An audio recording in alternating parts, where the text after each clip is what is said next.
अभी मजा आएगा ना भिडो। छोटकरीमा आफ्नो कुरा राख्नुस्।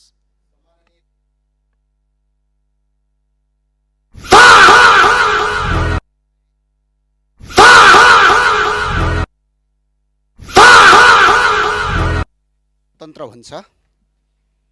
सम्माननीय सभामुख महोदय, प्रजातन्त्रमा अभिव्यक्ति स्वतन्त्र हुन्छ। सरकारको नेतृत्व गर्ने व्यक्तिको अभिव्यक्ति जिम्मेवार हुन्छ। क्या बात कर रहे हैं? चिया पसलको गफ र संसदको अभिव्यक्ति बीच फरक हुन्छ।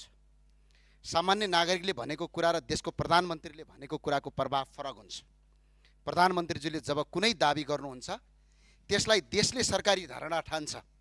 अन्तर्राष्ट्रिय समुदायले नेपालको रूपमा लिन्छ।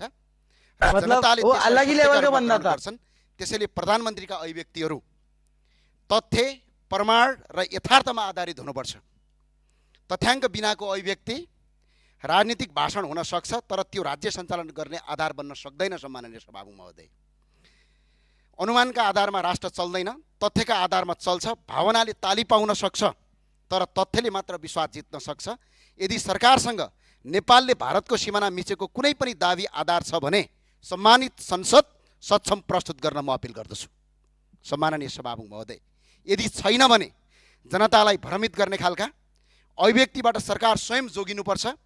प्रजातन्त्रमा विश्वासको आधार सत्य हो र सत्यको आधार तथ्याङ्क हो।